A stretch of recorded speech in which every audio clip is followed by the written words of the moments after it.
Vamos lá, Mas Thiago, vamos falar desses bandidos que estavam organizados para matar gente? vamos começar por aí. Que loucura é essa, Moisés?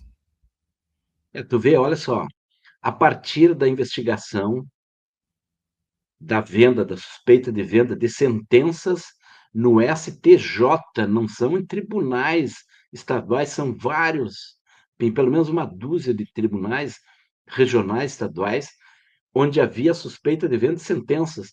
Mas essa suspeita, Baraci e Tiago, essa suspeita é no STJ, no Superior Tribunal de Justiça, que é uma das altas cortes do país, abaixo apenas do Supremo, se é que pode se criar essa equivalência. Então, esses caras que tinham intermediação de dentro da estrutura do STJ para vender sentenças, eles tinham também uma organização criminosa encarregada de trabalhar sob encomenda para definir, a partir dessas encomendas, quem deveria ser morto. Está na manchete dos jornais agora.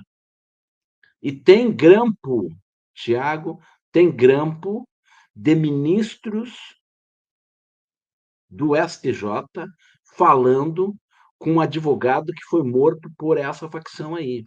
Então, nós estamos diante de uma situação em que a degradação de parte do judiciário brasileiro chegou ao ponto, Tiago, de uma investigação descobrir não só que havia venda de sentenças dentro do STJ, como essas facções, junto com outros grupos que agora a Polícia Federal vai ter que descobrir, essas facções agiam no sentido de acolher encomendas para definir quem deveria morrer. Eles mataram esse advogado aí, que era um dos interessados nessa estrutura mafiosa dentro do STJ.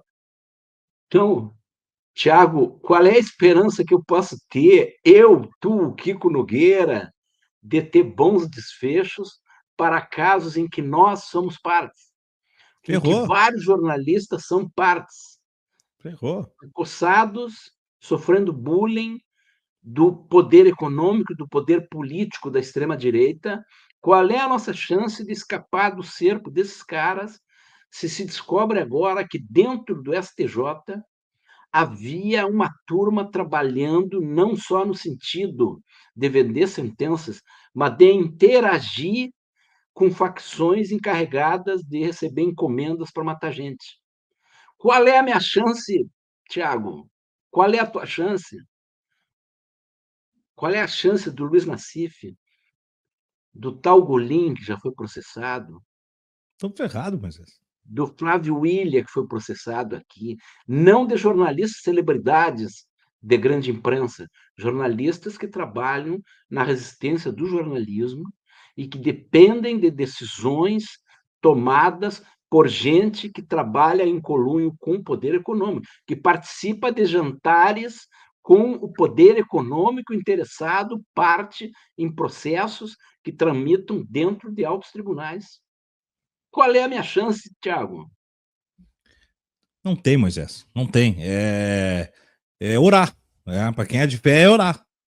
É esperar pela ajuda divina, porque na semana que nós vemos, a despeito das ideias do governo federal, o Congresso avançar para tornar o PCC, o Comando Vermelho, com status de terror, de terrorismo, de crime organizado e de facções se tornando entidades criminais maiores, o que a gente fala dessa aí que tem um poder incomensurável por trás, Moisés?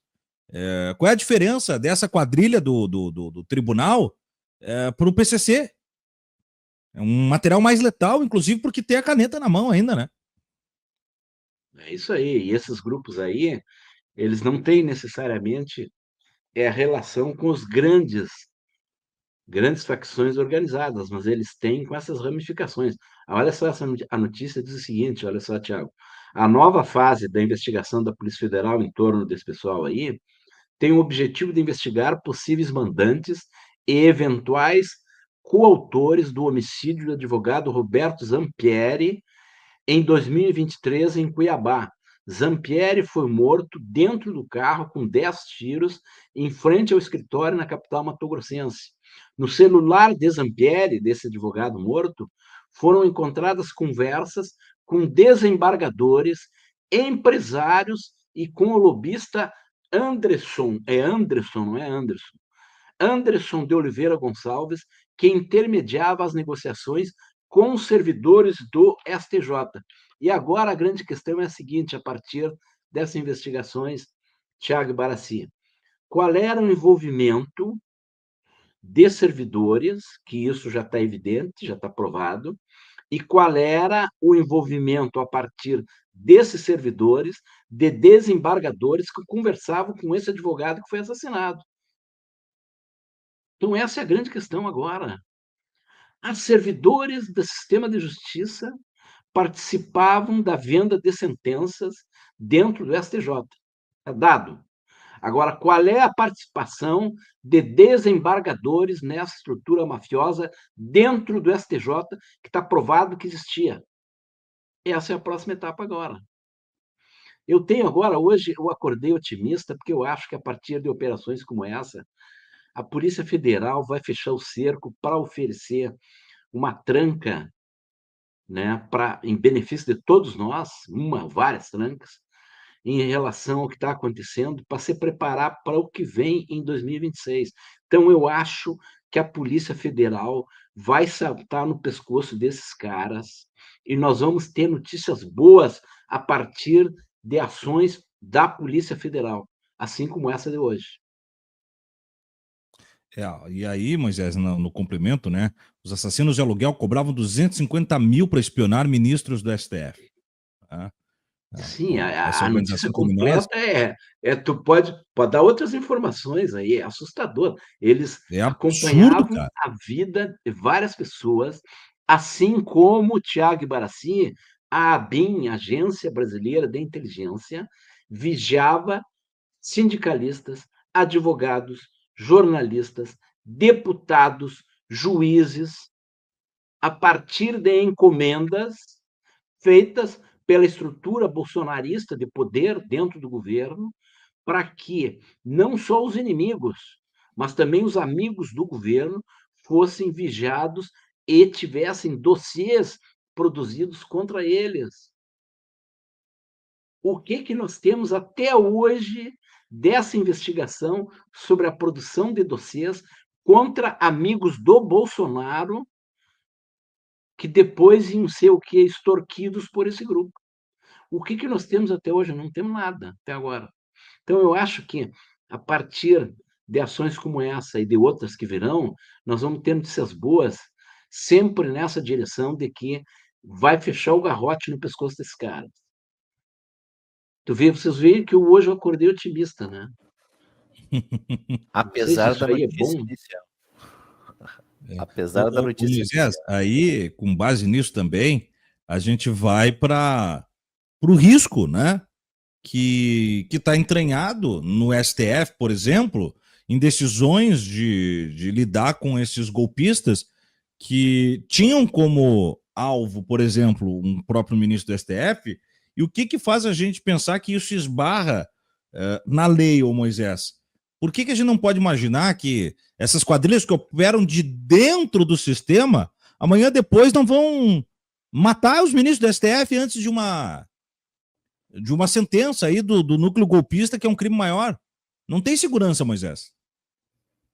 Não tem segurança, tudo é possível, tudo o que tu não imagina agora pode acontecer amanhã, depois da manhã.